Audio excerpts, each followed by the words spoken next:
Simple, spectacular. This brown butter tart is an easy but impressive autumn treat.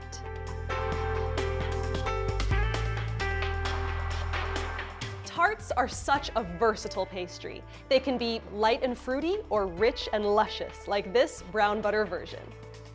Okay, now your first step is to prepare your pastry dough. But don't be intimidated, this is actually really easy. Here I've already mixed together some flour and sugar, and now I'm going to use a pastry blender to cut in some cold butter.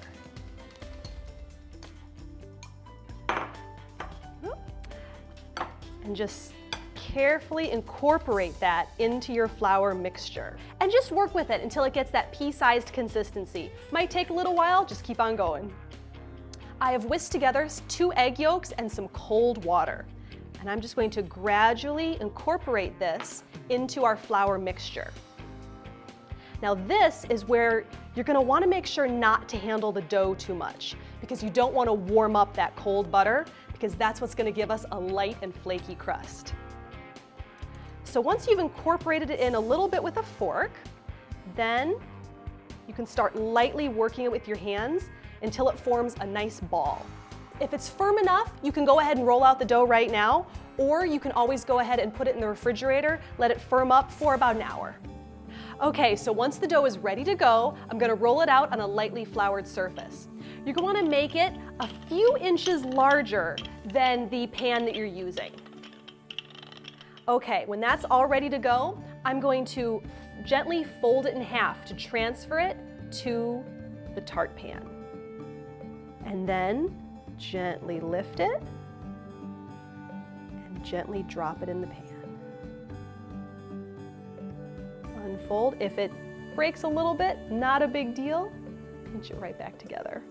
Okay, so now I'm just going to ease the pastry down into the flutes of the fluted tart pan.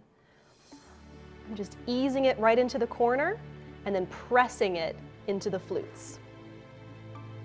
So now here's a fun trick to get off that excess dough. Just take your rolling pin and roll it right along the edge of the tart pan, and the dough falls right off.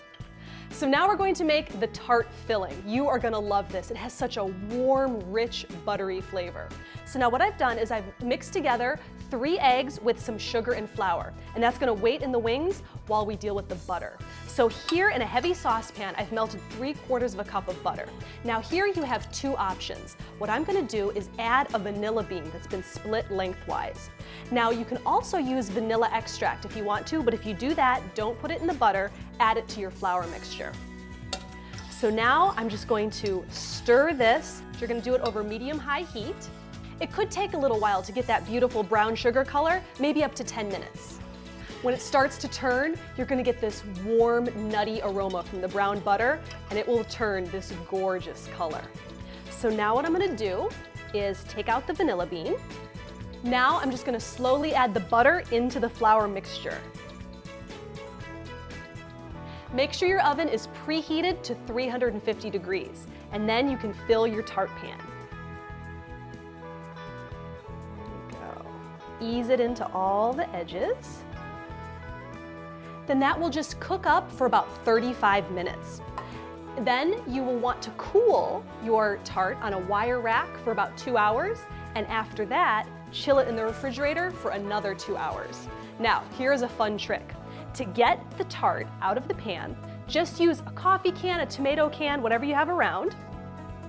Sit it right on top, and the fluted edge slides right off.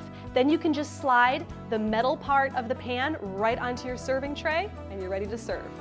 Serve it up with some fresh fruit, and you have a fresh fall take on dessert.